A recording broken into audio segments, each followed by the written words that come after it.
Bismillahirrahmanirrahim. Assalamualaikum warahmatullahi wabarakatuh. Alhamdulillah wa syukurillah wa ni'matillahi wa la hawla wa la quwwata illa billahil aliyyil azim. Para pemirsa CWM yang senantiasa dirahmati dan diberkahi oleh Allah Subhanahu wa taala. Kita bersyukur kepada Allah Subhanahu wa taala, di kesempatan ini kita masih dipertemukan oleh Allah Subhanahu wa taala melalui media ini. Semoga kita semua senantiasa diberikan oleh Allah Subhanahu wa taala kemudahan dan kesuksesan di dalam menjalankan ibadah puasa. Dan insyaallah kami doakan untuk para pemirsa kaum muslimin yang ada di sekitar kota Sorong dan dimanapun berada, semoga semuanya menjalankan ibadah puasa dengan baik dan benar. Amin ya rabbal alamin. Kaum muslimin wal muslimat, para pemirsa CWM yang senantiasa dirahmati dan diberkahi oleh Allah Subhanahu wa taala. Bulan puasa adalah bulan yang mengajarkan kita untuk menahan segala sesuatu. Puasa adalah salah satu kewajiban yang Allah Subhanahu wa taala berikan kepada orang-orang yang beriman. Tentunya Allah Subhanahu wa taala memberikan hal ini adalah tidak sia-sia, tetapi ada manfaat di balik itu. Kalau kita analisi bahwa orang-orang yang beriman kepada Allah Subhanahu wa taala, semakin Allah Subhanahu wa taala memberikan kebaikan, yang dimana kebaikan itu menurutnya sungguh luar biasa mulianya, maka itu tentu keberkahan dan fadilahnya sungguh juga besar bagi kita. Nah, oleh karena itu kaum muslimin wal muslimat dimanapun anda berada, khususnya di pemirsa CWM yang senantiasa dirahmati dan dimuliakan oleh Allah Subhanahu wa taala, yaitu di mana bulan puasa adalah bulan yang mengasah hati kita. Hati adalah sebuah ciptaan Allah Subhanahu wa taala yang sangat erat kaitannya dengan jasad kita. Apabila jasad itu melakukan sebuah refleks segala sesuatu, maka tidak tinggal diam, bahwa hati juga itu akan merasakan sebuah refleks yang luar biasa apa yang diperbuat oleh jasad kita. Maka kata baginda Nabi SAW, kenapa hati itu erat kaitannya dengan jasad kita? Di dalam sebuah hadis, apabila hati seseorang itu rusak atau buruk, maka perbuatan juga akan yang keluar dari tubuhnya dia akan juga buruk.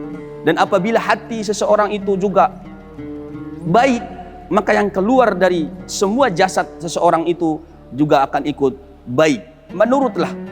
Begitulah menurut hadis baginda Nabi SAW.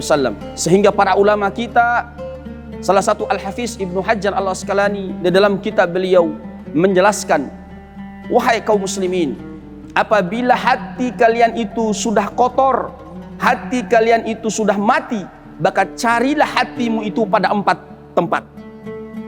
Hadirin yang rahmati dan dimuliakan oleh Allah Subhanahu wa taala, kita akan mengerucutkan, kita akan memfokuskan poin di kesempatan pembahasan ini adalah 4 poin sebagaimana yang disampaikan oleh Al-Imam Al-Hafiz Ibnu Hajar Al-Asqalani. Bagaimana cara kita menata hati, cara kita mengobati hati yang karat atau hati yang rusak. Kaum muslimin yang dirahmati dan dimuliakan oleh Allah Subhanahu wa taala. Yang pertama, menurut Al-Hafiz Ibnu Hajar Al-Asqalani, bahwa cara kita mensucikan hati kita, mengobati hati kita, yang pertama adalah mawa'ud Qur'aniyah. Sering-seringlah baca Al-Quran.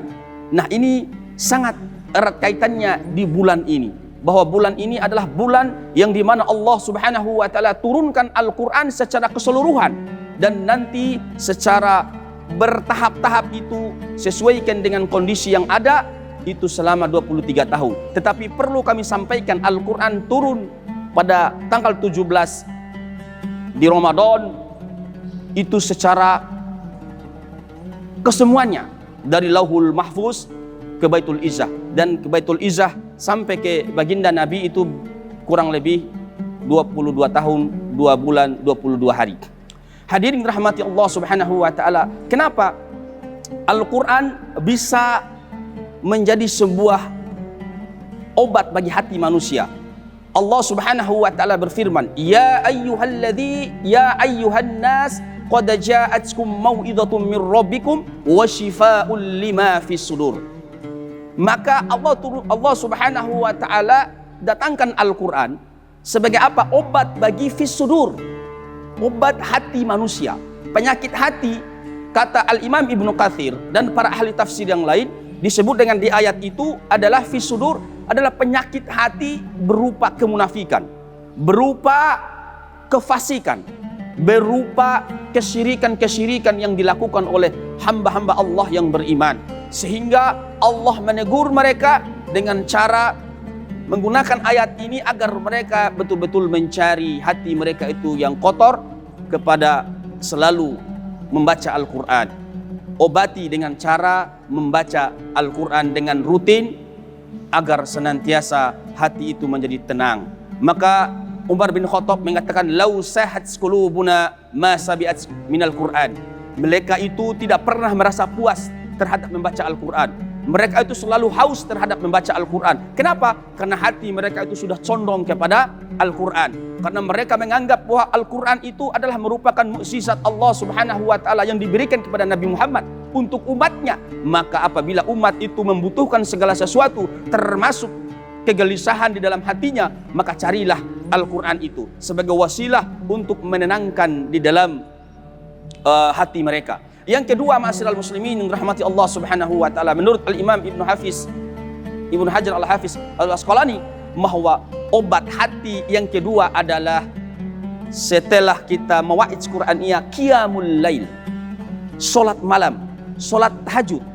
Apalagi di bulan Ramadan ini, salat tahajud, salat tarawih, salat witir, dan bisa juga salat tasbih yang lainnya, Anda bisa dan dapat laksanakannya sesuai dengan tuntunan baginda Nabi SAW. Kenapa harus sholat lail? Karena sholat malam, sholat tahajud dapat memberikan sebuah energi positif dalam hati kita. Hati itu butuh yang namanya makanan ruh, bukan makanan-makanan yang menguatkan badan. Kalau seandainya makanan badan kalian makanan badan yang harus dikuatkan untuk ibadah, maka silakan cari makanan yang sifatnya zuhir. Tetapi ingat, makanan ruh kita adalah ketika kita membaca Al-Quran. Makanan ruh kita ketika kita berzikir kepada Allah. Salat malam itu akan luar biasa kaum muslimin yang rahmati Allah Subhanahu wa taala. Yang ketiga adalah bergaul dengan orang-orang yang soleh. Bergaul dengan orang-orang yang soleh adalah salah satu cara kita untuk menenangkan hati kita, mengobati hati kita. Kenapa? Kata baginda Nabi SAW, orang itu akan mengikuti agama temannya. Apabila dia mengikuti agama temannya yang penjual minyak wangi, maka dia akan selalu merasakan harumnya minyak wangi. Tetapi apabila dia berteman dengan orang yang pandai besi, dia akan selalu terkena percikan api yang dimana dia berada di situ. Begitulah keberadaan seorang muslim. Maka ketika dia bergaul dengan orang-orang yang soleh, insya Allah kesolehan orang itu akan terciprat kepada kita. Apabila meskipun kita itu orangnya kurang soleh, tetapi ketahuilah sesungguhnya segala sesuatu akan terpengaruh dengan sesuatu yang dia perbuat. Yang selanjutnya kaum muslimin yang dirahmati dan dimuliakan oleh Allah Subhanahu wa taala adalah bagaimana cara mengobati hati. Mengobati hati yang terakhir adalah hadiri majelis ilmu. Datang, duduk di majelis itu seraya seolah-olah kita datang menjadi orang yang bodoh. Artinya untuk datang untuk mengangkat kebodohan di dalam diri kita, mengangkat perasaan-perasaan pintar di dalam diri kita. Jangan pernah kita puas terhadap menuntut ilmu. Dari guru manapun kita, silakan cari guru-guru yang menurut kita bagus. Dan di media sosial pun ini sudah luar biasa. Sudah diberikan fasilitas, tetapi ingat, tergantung dari kita memposisikan bagaimana cara kita menggunakan media sosial itu agar bagaimana hati ini akan menjadi baik. Banyak sekali nasihat-nasihat nabawiyah di dalam media sosial.